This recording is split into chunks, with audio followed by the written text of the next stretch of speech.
Mga minamahal kong taga-subaybay at mga kaluluwang uhaw sa kaalaman ng mga nakatagong hiwaga, isang mapagpalang araw sa inyong lahat. Sumama kayo sa akin sa paglalakbay sa mga anino ng kasaysayan, kung saan ang bawat araw ay may dalang kwento, babala, at isang sulyap sa ating kapalaran. Ngayon, sisisirin natin ang mga lihim ng isang araw na puno ng matinding pananampalataya, dakilang tapang, at mga misteryosong pamahiin na humubog sa ating kultura sa paglipas ng panahon. Ang Oktubre 23 ay hindi lamang isang petsa sa kalendaryo. Ito ay isang pintuan patungo sa isang nakalimutang kahapon, kung saan ang pagdarasal at ang mga sinaunang paniniwala ay nagsasama-sama.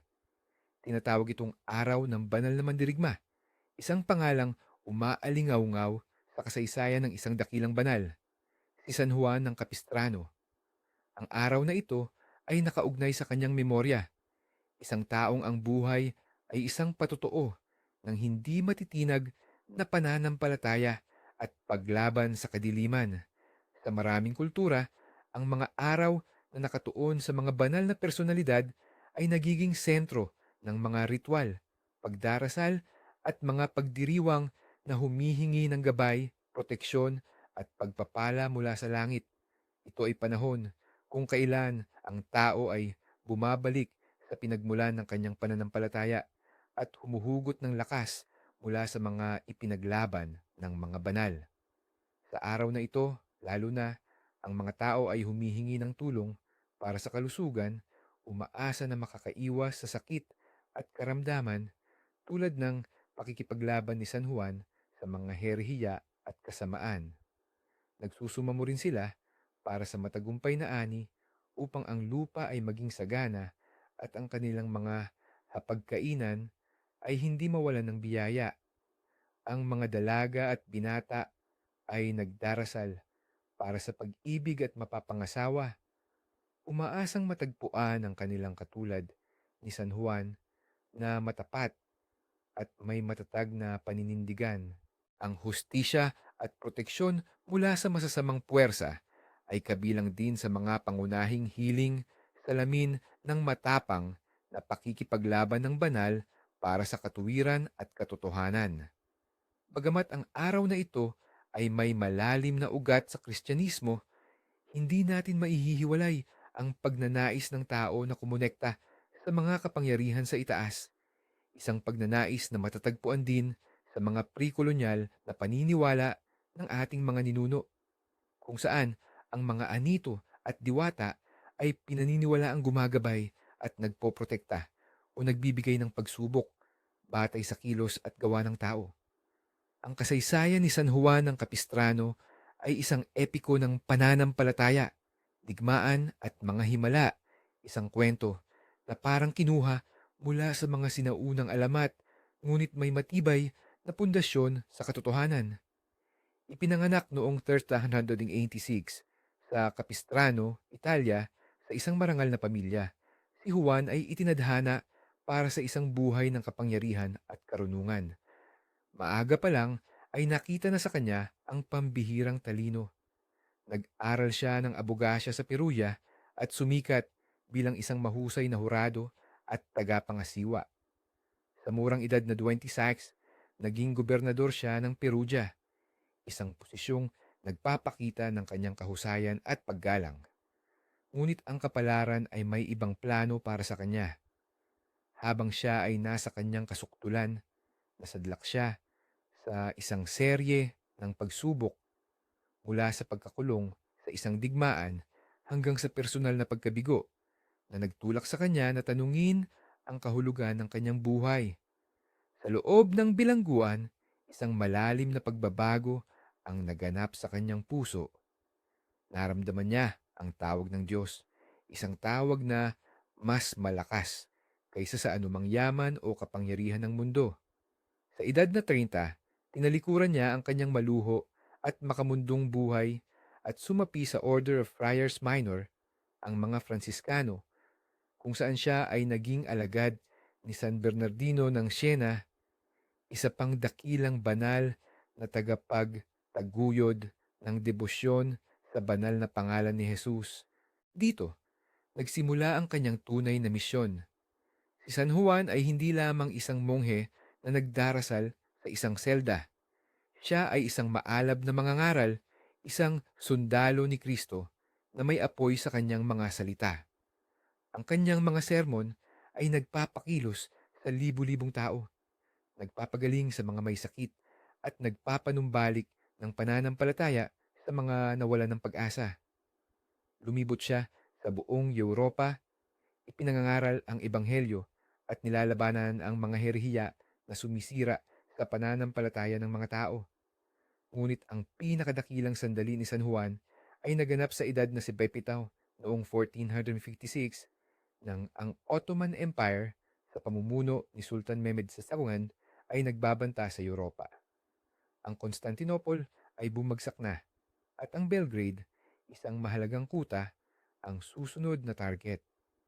Sa gitna ng takot at kawalan ng pag-asa, si San Juan ng Capistrano sa kanyang matandang edad ay tinawag upang maging inspirasyon. Bagamat hindi isang general o mandirigma sa pisikal na kahulugan, ang kanyang presensya ay higit pa sa anumang hukbo. Sa pamamagitan ng kanyang makapangyarihang pangangaral at panawagan, nakapagtipon siya ng isang krusada ng mga magsasaka, manggagawa at ordinaryong tao, armadong hindi lamang ng mga sandata kundi ng matinding pananampalataya. Dala ang isang bandila na may nakasulat na JHS, Jesus Hominum Salvator, Jesus tagapagligtas ng tao, at isang krus, pinangunahan niya ang mga mandirigma sa labanan. Sa gitna ng labanan, sinasabing ang kanyang mga panalangin at sigaw na Jesus, Jesus, ang nagbigay ng kakaibang lakas at tapang sa mga Kristiyano. Ang mga Ottoman ay natalo sa labanan sa Belgrade, isang tagumpay na itinuturing na himala at nagligtas sa Europa mula sa paglaganap ng imperyo.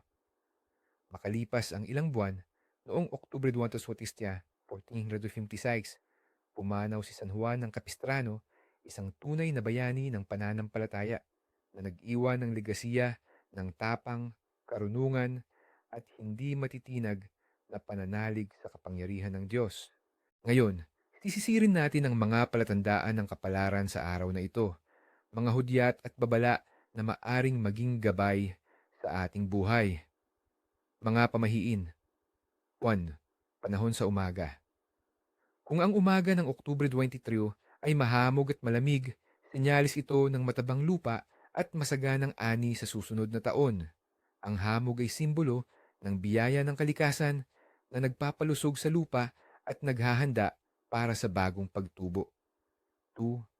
Hangin mula sa silangan. Kung ang ihip ng hangin ay nagmumula sa silangan, asahan ang pagdating ng mga bagong oportunidad at pagbabago. Ang silangan ay pinaniniwalaa ang pinagmulan ng bagong simula at enerhiya. 3. Huni ng kalapati. Ang paghuni ng kalapati sa bintana ng bahay ay tanda ng kapayapaan at pagkakaisa sa pamilya. Ang kalapati ay matagal ng simbolo ng pag-ibig, kapayapaan at magandang balita. 4. Biglaang pagkawala ng ilaw. Kung biglang mawala ng kuryente o ilaw sa bahay, mag-ingat sa mga posibleng pagsubok o problema. Maaaring ito ay paalala na maging handa sa mga hindi inaasahang pangyayari. 5. Pagtutubigan ng bahay. Kung biglang tumutulo ang bubong o may baha sa bahay kahit walang ulan, maaaring may babala ito ng pagkawala o di pagkakaunawaan. Ang tubig na umaapaw ay sumisimbolo ng emosyon at posibleng kaguluhan. 6. Paggagapang ng gagamba. Kung may makitang gagamba na bumababa mula sa kisame sa loob ng bahay, tanda ito ng paparating na bisita o di kaya'y magandang balita. Ang gagamba, bagamat nakakatakot para sa ilan, ay simbolo ng swerte at paggawa. 7. Basang lupa. Kung ang lupa sa labas ng bahay ay biglang basa kahit walang ulan, maaaring may lihim na pagpapala ang darating. Ito ay simbolo ng paglilinis at pag-renew. 8. Pangangati ng palad, kanan. Kung kumakati ang kanang palad, nangangahulugan ito ng darating na pera. Ngunit huwag kamutin dahil mawawala ang swerte. Ipisipi lamang sa damit. 9. Biglang paghahanap ng luma na barya. Ang makahanap ng barya, lalo na kung luma o kakaiba, sa araw na ito ay tanda ng biglaang yaman o pampaswerte sa pananalapi. Tandaan itong itabi at huwag gastusin kaagad. 10. Nadulas at bumagsak ang gamit. Kung nadulas o bumagsak ang isang mahalagang gamit sa kusina o opisina, senyalis ito ng posibleng pagkalugi o pagkabigo sa darating na transaksyon. Maging maingat sa mga desisyon. Mga kahulugan ng panaginip sa gabing ito. Ang gabi ng Oktubre 23 ay pinaniniwala ang isang oras kung saan ang mga pinto sa pagitan ng mundo natin at ng iba ay lumalabas. Ang mga panaginip sa gabing ito ay may mas malalim na kahulugan. Panaginip tungkol sa tubig. Kung nanaginip ka ng malinis na tubig, ito ay tanda ng paglilinis ng kaluluwa at posibleng bagong simula sa buhay. Malinis na emosyon at kapayapaan.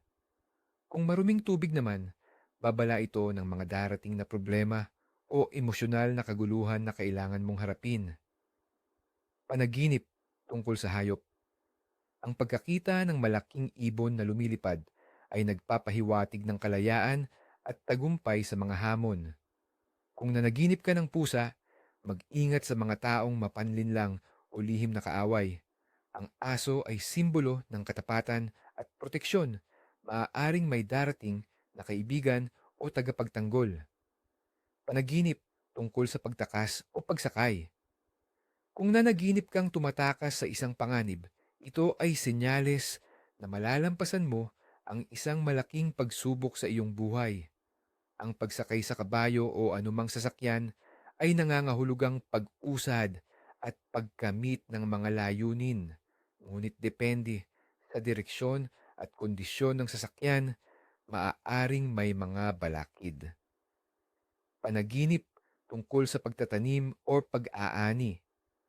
Kung nanaginip kang nagtatanim o umaani ng halaman, ito ay direktang kumakatawan sa iyong mga pagsisikap at ang gantimpala na iyong matatanggap.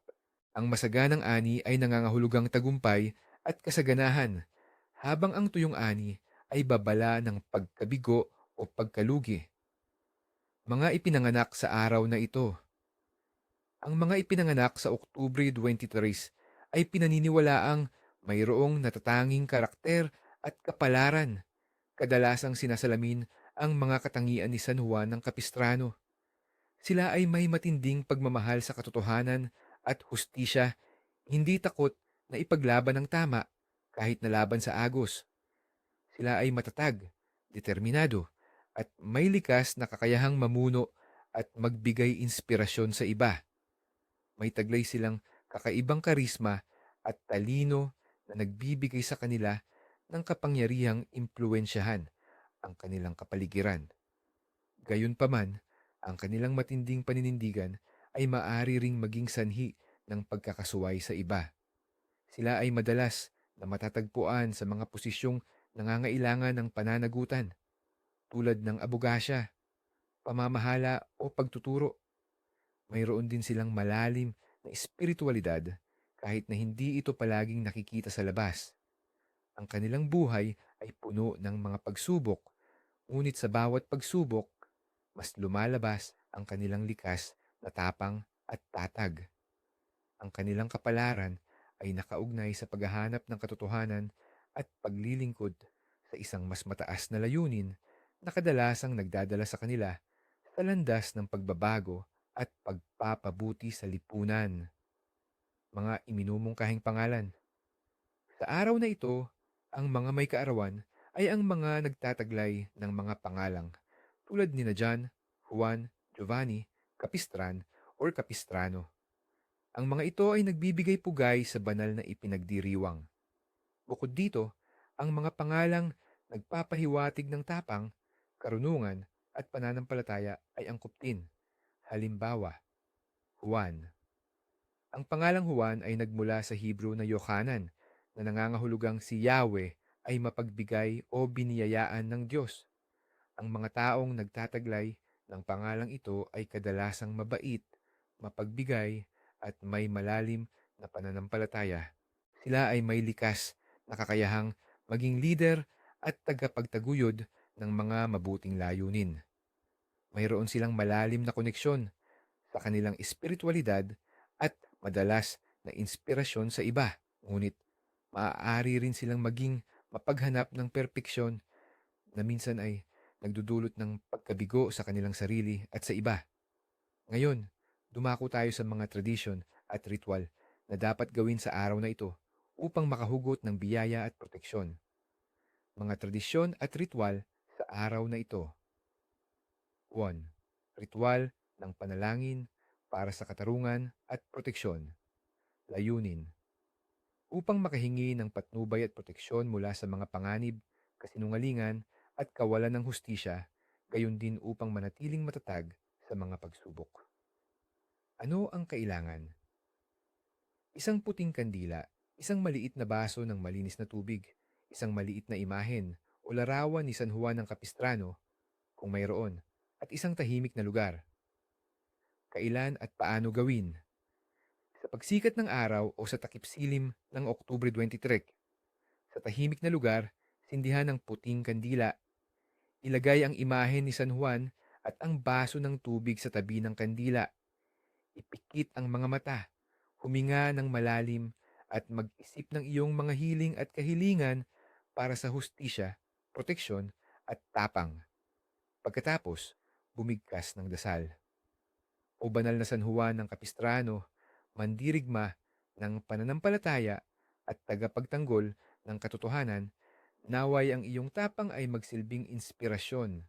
Protektahan mo ako at ang aking pamilya mula sa lahat ng kasamaan, inggit at kawalan ng hustisya.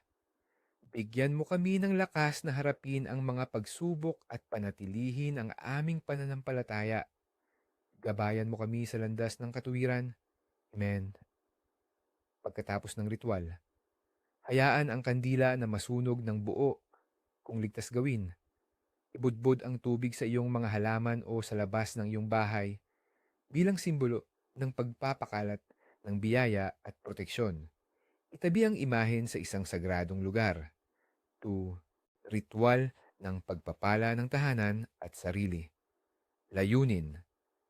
Upang linisin ang bahay mula sa negatibong enerhiya at akitin ang kapayapaan, kasaganahan at proteksyon para sa lahat ng nakatira dito. Ano ang kailangan? Isang maliit na balot ng tuyong dahon ng laurel, bay leaf, asin, tuyong palaspas, mula sa linggo ng palaspas, kung mayroon, at isang puting tela. Kailan at paano gawin? Sa umaga ng Oktubre 23, pagkatapos malinis ang bahay, maglagay ng kaunting asin at durog na dahon ng laurel sa isang maliit na tasa. Kumuha ng isang tuyong palaspas. Maglakad sa bawat silid ng bahay, simula sa pinakamalayong sulok, at dahan-dahang ikaway ang palaspas habang nagwiwisik ng kaunting halo ng asin at laurel. Habang ginagawa ito, bumigkas ng intensyon. Sa ngalan ng banal na San Juan, linisin ang bahay na ito mula sa lahat ng masamang enerhiya at inggit. Naway ang kapayapaan, kasaganahan at proteksyon ay manahan dito. Amen. Pagkatapos ng ritual, ang natirang asin at laurel ay maaaring ilagay sa mga sulok ng bahay, lalo na sa mga pintuan at bintana upang magsilbing proteksyon. Ang palaspas ay maaaring isabit sa pintuan bilang simbolo ng pagpapala. 3. Ritual ng pagsusumamo para sa lakas at tapang sa mga hamon. Layunin. Upang makahingi ng panloob na lakas, tapang at tibay ng loob upang malampasan ang mga kasalukuyang pagsubok at hamon sa buhay. Ano ang kailangan? Isang rosaryo o anumang sagradong bagay na may personal na kahulugan, isang tahimik na espasyo at ang iyong buong focus. Kailan at paano gawin? Sa anumang oras na ikaw ay nag-iisa at nakakaramdam ng pagod o pangangailangan ng inspirasyon sa Oktubre 23, hawakan ang rosaryo o sagradong bagay sa iyong kamay. Ipikit ang iyong mga mata at isipin ang mga partikular na hamon na iyong kinakaharap. Damhin ng bigat ng mga ito, ngunit pagkatapos ay isipin ang iyong sarili na nilalampasan ng mga ito. Bumigkas ng dasal. Banal na San Juan, ikaw na nagpakita ng di matitinag na tapang sa harap ng mga kaaway at pagsubok, humihingi ako ng iyong patnubay. Bigyan mo ako ng lakas upang harapin ang aking mga pagsubok. Banggitin ang pagsubok kung nais ng may dignidad at pananampalataya. Tulungan mo akong maging matatag at matagumpay. Amen. Pagkatapos ng ritual, maaari mong panatilihin ang rosaryo o sagradong bagay na iyon bilang isang paalala ng iyong panalangin at bilang isang anting-anting ng lakas at tapang. Dalhin ito sa iyo kapag kailangan mo ng dagdag na suporta. Mga tradisyon sa pagkain. Sa araw na ito, ang mga tradisyon sa pagkain ay nakasentro sa pagiging simple, pagbabahagi at pagpapakita ng pasasalamat. Kadalasan, ang mga pamilya ay naghahanda ng mga pagkaing nagpapahiwatig ng kasaganahan, ngunit hindi labis na magastos. Ang pagkaing ugat tulad ng kamote, gabi o ube ay popular, simbolo ng pagkakaugat at tibay. Ang mga lugaw o sabaw na mayaman sa sustansya ay inihahanda upang bigyang lakas ang katawan at kaluluwa, na nagpapaalala sa pagiging simple at pagtitiis ni San Juan.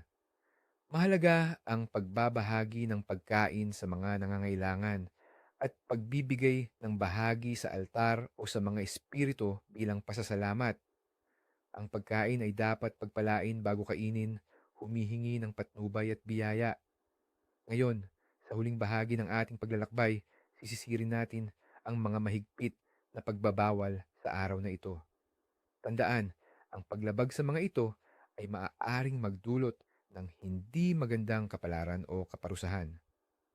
Ang mga pangunahing bawal sa araw na ito. 1. Huwag magsalita ng masama o magsumpa. Ito ang isa sa pinakamahalagang pagbabawal. Sa araw na ito, ang mga salita ay pinaniniwalaang may mas matinding kapangyarihan. Ang pagbigkas ng masasamang salita, sumpa o pagmumura ay maaaring magpabalik sa iyo ng negatibong enerhiya na mas malakas. Ayon sa paniniwala, ang mga espiritu sa paligid ay nakikinig at maaaring ipatupad ang iyong sinumpa, o mas masahol pa, ibalik ito sa iyo ng may dagdag na bigat. Ang paglabag dito ay maaaring magdulot ng mga kaguluhan sa pamilya, matinding malas o maging sanhi ng pagkawala ng pagpapala. 2. Huwag magwalis sa gabi, lalo na pagkatapos ng takip silim. Ang pagwawalis sa gabi ay itinuturing na pagtataboy ng mga pagpapala at suwerte palabas ng bahay. Pinaniniwalaan na ang kasaganahan at suwerte ay pumapasok sa bahay sa umaga at nananahan doon. Ang pagwawalis sa dilim ay parang pagtatapon ng lahat ng magagandang kapalaran na pumasok sa buong araw. Ang bunga ng paglabag nito ay maaaring pagkalugi sa pananalapi, di inaasahang gastos, o matinding kakulangan sa darating na panahon. 3. Huwag maglabas ng basura o iba pang bagay sa gabi. Katulad ng pagwawalis, ang paglabas ng basura sa gabi ay pinaniniwalaang umaakit sa mga masasamang espiritu o negatibong enerhiya sa iyong tahanan. Ito ay tulad ng pag-imbita sa mga ito na pumasok. Ang paglabag dito ay maaaring magdulot ng sakit, di pagkakaunawaan sa pamilya o pagkalugi sa negosyo.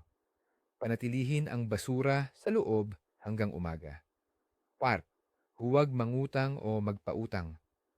Ang araw na ito ay hindi magandang pagkakataon para sa mga transaksyon na may kinalaman sa utang.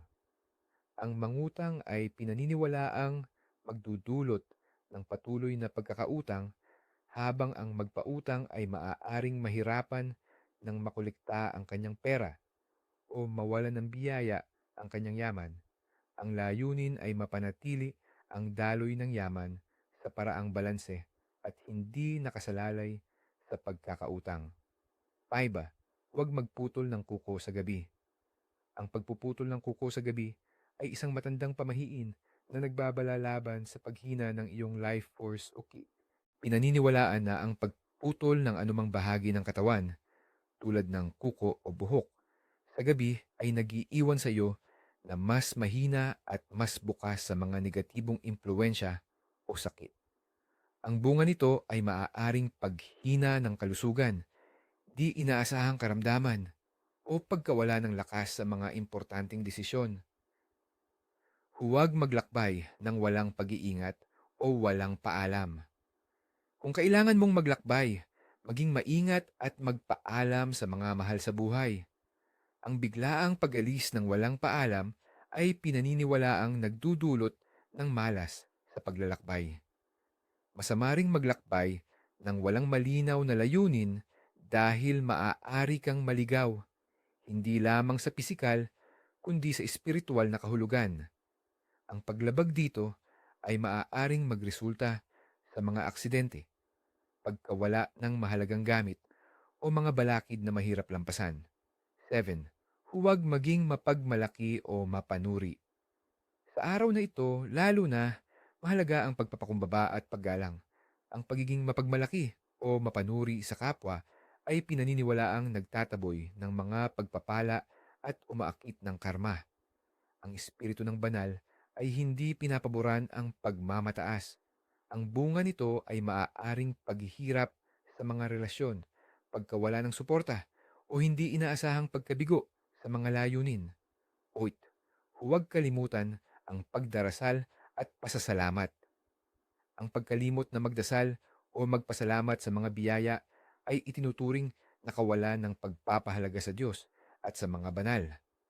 Sa araw na ito na nakatuon sa isang banal, ang pagdarasal ay mahalaga upang mapanatili ang koneksyon sa espiritual na mundo.